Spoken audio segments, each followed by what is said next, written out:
بسم اللہ الرحمن الرحیم۔ بسم اللہ الرحمن الرحیم۔ محترم سامعین کرام، قاتلین حسین رضی اللہ تعالی عنہ میں سے عمرو بن سعد اور خولی بن یزید کے انجام کے بارے میں آپ حضرات نے قاتلین حسین عبرتناک انجام کے پارٹ 1 میں سماعت کیا۔ آج کی اس گفتگو میں چند اور قاتلین حسین کے انجام کے تعلق سے آپ سنیں گے۔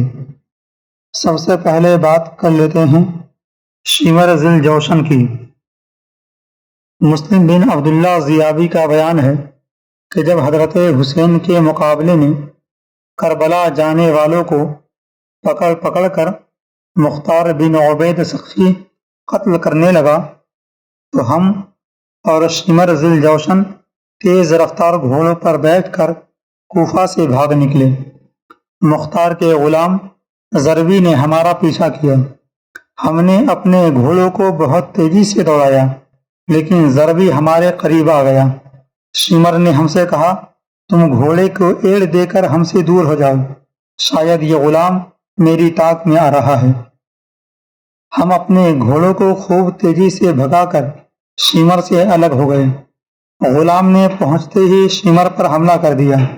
پہلے تو شمر اس کے وار سے بچنے کے لیے گھوڑے کو ادھر ادھر گھماتا رہا، اور جب ضربی اپنے ساتھیوں سے دور ہو گیا تو شمر نے ایک ہی وار میں اس کی کمر توڑ دی۔ جب مختار کے سامنے ضربی لایا گیا اور اس کو واقعہ معلوم ہوا تو اس نے کہا، اگر یہ مجھ سے مشورہ کرتا تو میں کبھی اسے شمر پر حملہ کرنے کا حکم نہ دیتا۔ ضربی کو قتل کرنے کے بعد شمر کلتیانہ گاؤں میں پہنچا جو دریا کے کنارے واقع تھا۔ اس نے گاؤں کے ایک کسان کو بلا کر مارا پیٹا اور اسے مجبور کیا کہ میرا یہ خط مصعب بن زبیر کے پاس پہنچاؤ۔ اس خط پر یہ لکھا ہوا تھا، شمر ذی الجوشن کی طرف سے امیر مصعب بن زبیر کے نام۔ کسان اس کے خط کو لے کر روانہ ہوا۔ راستے میں ایک بڑا گاؤں آباد تھا جہاں کوتوال ابو عمرہ چند سپاہیوں کے ہمراہ جنگی چوکی قائم کرنے کے لیے آیا ہوا تھا۔ یہ کسان اس گاؤں کے ایک کسان سے مل کر شمر نے جو اس کے ساتھ زیادتی کی تھی اس کو بیان کر رہا تھا کہ ایک سپاہی ان کے پاس سے گزرا۔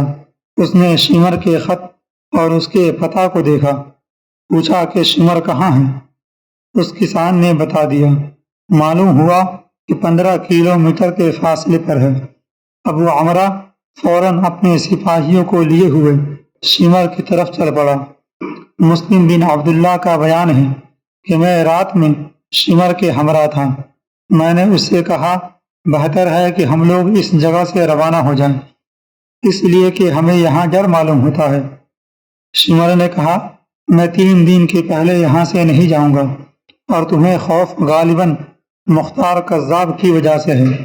تم اس سے مرعوب ہو گئے ہو۔ ہم جہاں ٹھہرے تھے وہاں ریچھ بہت زیادہ تھے۔ ابھی زیادہ رات نہیں گزری تھی اور مجھے برابر نیند نہیں آئی تھی کہ گھوڑوں کی ٹاپوں کی آواز آئی۔ میں نے اپنے دل میں کہا ریچھ ہوں گے، مگر جب آواز تیز ہو گئی تو میں اٹھ کر بیٹھ گیا، اپنی آنکھوں کو ملنے لگا اور کہا یہ ریچھوں کی آواز ہرگز نہیں ہو سکتی۔ اتنے میں انہوں نے پہنچ کر تکبیر کہی اور ہماری جھوپڑیوں کو گھیرے میں لے لیا۔ ہم اپنے گھوڑے چھوڑ کر پیدل ہی بھاگے۔ وہ لوگ شمر پر ٹوٹ پڑے جو پرانی چادر اوڑھے ہوئے تھا اور اس کے بس کی سفیدی چادر کے اوپر سے نظر آ رہی تھی۔ وہ کپڑے اور زرہ وغیرہ بھی نہیں پہن سکا، اسی چادر کو اوڑھے ہوئے نیزے سے ان کا مقابلہ کرنے لگا۔ ابھی ہم تھوڑی ہی دور گئے تھے کہ تکبیر کی آواز کے بعد ہم نے سنا کہ اللہ نے خبیث کو قتل کر دیا۔ پھر ان لوگوں نے شمر ذی الجوشن کے سر کو کاٹ کر لاش کو کتوں کے لیے پھینک دیا۔ عبداللہ بن دیاس جس نے محمد بن عمار بن یاسر کو قتل کیا تھا، اس نے امام عالی مقام کے قاتلین میں سے مختار کو چند آدمیوں کے نام بتا دیے، جن میں عبداللہ بن اسید جہنی، مالک بن نصیر بدی اور حمل بن مالک محاربی تھے۔ یہ سب اس زمانے میں قادسیہ میں رہتے تھے۔ مختار نے اپنے سرداروں میں سے ایک سردار مالک بن عمرو نہدی کو ان کی گرفتاری کے لیے چند سپاہیوں کے ساتھ بھیجا۔ اس نے جا کر ان سب کو گرفتار کر لیا اور عشاء کے وقت لے کر مختار کے پاس پہنچا۔ مختار نے ان لوگوں سے کہا، اے اللہ و رسول و آل رسول کے دشمنوں، حسین بن علی کہاں ہیں؟ مجھے حسین کی زیارت کراؤ۔ ظالموں، تم نے اس مقدس ذات کو قتل کیا جن پر نماز میں تمہیں درود بھیجنے کا حکم دیا گیا ہے۔ انہوں نے کہا، اللہ آپ پر رحم کرے، ہمیں ان کے مقابلے میں زبردستی بھیجا گیا تھا، ہم جانے کے لیے راضی نہیں تھے، آپ ہم پر احسان کریں اور چھوڑ دیں۔ مختار نے کہا، تم نے رواسائے رسول پر احسان نہیں کیا، ان پر تمہیں رحم نہیں آیا، تم نے انہیں اور ان کے بچوں کو پیاسا رکھا، پانی نہیں پینے دیا، اور آج ہم سے احسان طلب کرتے ہو۔ پھر بدی سے کہا کہ تم نے حضرت امام حسین کی ٹوپی اتاری تھی۔